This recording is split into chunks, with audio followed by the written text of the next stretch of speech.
झोपला होता, मानवतेचा महामानव प्रज्ञासूर्य जन्मला होता, प्रज्ञासूर्य जन्मला होता. आज 14 एप्रिल विश्वरत्न भारतरत्न डॉक्टर बाबासाहेब आंबेडकर यांची 135वी जयंती. त्यानिमित्ताने मी रियांशी भालेराव माझे 2 शब्द तुमच्या समोर मांडत आहे.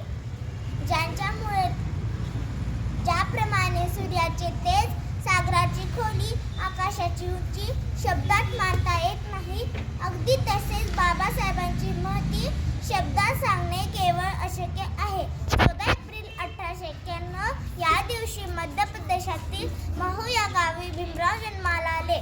शिक्षणापासून, विकासापासून कोसदूर असलेल्या एका समाजात त्यांचा जन्म झाला. त्यांना शालेय शिक्षण घेताना अस्पृश्य म्हणून मानहानी सहन करावी लागली. पण यामुळे खचतील ते बाबासाहेब नसले.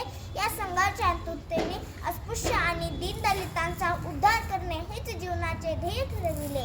आपले ध्येय साध्य करण्यासाठी शिक्षण हे एकमात्र हत्यार आहे, हे बाबासाहेबांनी फार लवकर ओळखले. ते म्हणायचे, शिका, संघटित व्हा, संघर्ष करा, कारण शिक्षण हे वाघिणीचे दूध आहे. जो तो प्राशन करेल तो गुरगुरल्याशिवाय राहणार नाही. बाबासाहेबांनी प्रचंड कष्ट आणि संघर्षातून अमेरिकेतील थेट कोलंबिया विद्यापीठातून कायद्याची पदवी घेतली.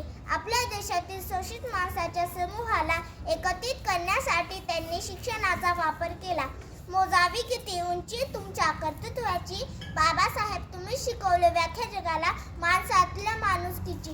भारतीय संविधानाचे शिल्पकार, स्वतंत्र भारताचे पहिले कायदेमंत्री, मानवी हक्काचे कैवारी, जागतिक दर्जाचे अर्थतज्ञ, लेखक, समाजसुधारक डॉक्टर बाबासाहेब आंबेडकर यांचे 6 डिसेंबर 1956 रोजी महापरिनिर्वाण झाले. शेवटी मी या महामानवाला अभिवादन करून एवढंच म्हणेल, ज्यांच्यामुळे लाखो घरांचा उद्धार झाला, दीनदुबळ्यांना जगण्याचा अधिकार मिळाला. कोटी कोटी